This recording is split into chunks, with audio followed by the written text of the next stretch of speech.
It is Gary, Catherine, and we've been talking, man, there is no lack of things to do, especially if you like entertainment. And we've had some calls about people wanting tickets to see Guys and Dolls. And yes, we've got another pair right now, but we also want to let you hear Anikka Abbott, in case you missed her earlier, on the line with us. You may know her. She is a familiar face on KUIT. She is the weather forecaster there, and she's been on for the last, I guess, 3-4 years, something like that. And she does a terrific job, but who would know she is also trained as an opera singer. And so she's got a lead role in Guys and Dolls at Santa Barbara City College. Thanks for joining us, Anikka. Hi, thanks for having me. Happy to be here. We were talking with Katie Laris. We did an interview a couple of days ago, and we had no idea that you were starring in Guys and Dolls. And when she told us that, we said, we've got to reach out to Anikka.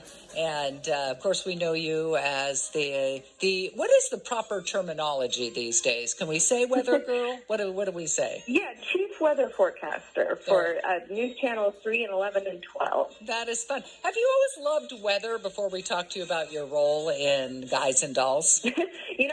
I have loved weather always, and, just news in general with reporting and public speaking. It all kind of goes hand in hand. Well, it didn't take you long. I didn't realize you graduated from Arizona State only in 2019. And, man, it didn't take you long to get your first job. What, about a week or so, I think? Yeah, about a week. I graduated, moved here, and started right away. So it was very fast. I'm thankful.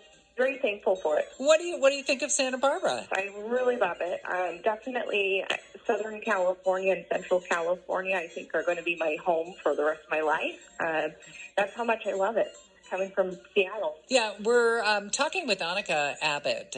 You have probably seen her do the weather at KEYT, and she is starring in Guys and Dolls. Now, Katie Laris, the director, told me a story that you came in last year. She had no idea that you were trained as an opera singer, and you blew them away, but at the time, they didn't really have a role for you. And so when Guys and Dolls came out, they're like, I think I know who can play. Is it Sarah Brown, the character that you play? Sarah Brown, that's right. What drew you to opera?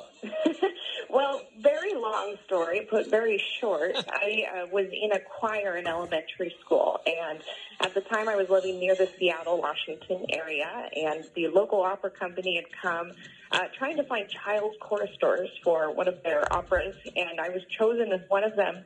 And that's how I fell in love. I was very young. I was about 11 years old, and the rest is history. Did you used to sing around the house when you were a kid? Oh, all the time.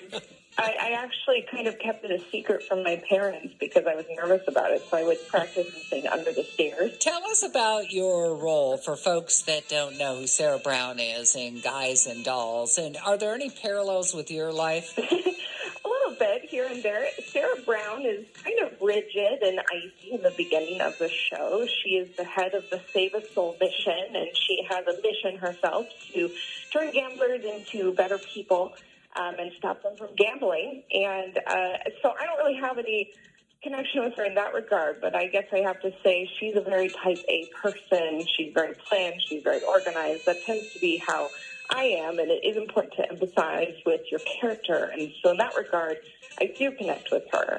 But through the course of it, she learns how to loosen up a little bit, and that, gamblers aren't necessarily bad people. And, she falls in love through the course of the process. So it's a fun ride. And she's perhaps the character with the most transformation throughout the show, which makes it really fun to play. Now, the first performance was Wednesday night. How did that go? It was fantastic. The audience in particular was wonderful. They laughed at everything. They sighed. We, had gasps at points when they were supposed to. So it was a phenomenal first audience to have, and I can't wait for every audience that we have. Hey, so how do you juggle your work on KEYT and rehearsals and performances? What would a typical day look like for you? Yeah, so right now I'm working the day shift for weather, so I'm live on TV from 4 to 7 p.m. on a typical day, but I start work around 10 a.m., and then basically the director and the cast has been so flexible with my schedule. So I hop straight from work over to rehearsal about 10 p.m. or so. And for the shows, kind of same thing. I'll end my shows a little earlier and go right to a different kind of show, the musical.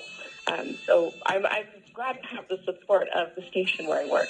Hey, has anyone ever come up with the idea you possibly doing a singing forecast? You ever thought of that? It was sprung on me in my first week. So at 5 a.m., at the time I was in the morning, without a warm-up, by the way, I had to, pop in a line or two of songs. So that was not my best performance, but at least it came out. Hey, since we have you on the line and we are going into a weekend today being Friday and through the weekend where we have some heat advisories and warnings, can you give us a little forecast for Santa Barbara County? What are we looking at, Anikka? And you don't have to sing it. You don't have to sing it. Good. I'm not warmed up yet. We are definitely seeing a heat wave. Coastal areas, thankfully, not as hot because we have the marine layer, which is sort of shallow and dense. And so that's putting our coastal areas in the 70s to 80s at the high point in the day. Interior, though, you've really got the heat. We've got some 90s and possibly even into the triple digits for some of our interior valleys. So maybe it's a good time to escape to the beach. Or you escape to the theater. Hey, we're glad you're on TV because otherwise you'd be taking our job. So, hey, thank you for joining us this morning. Delightful. We will see you at the Garvin Theater. And we have a pair of tickets for our listeners to go. Anikka, can you pick a number for us between 1 and 12 and just say it out loud, whatever that is? I'll pick 6. Okay, number 6 on the light line, 805-879-5483. And you'll pick up the tickets, and you will see Anikka live as well. Thank you for joining us. Have a great day. Thank you for having me. See you there.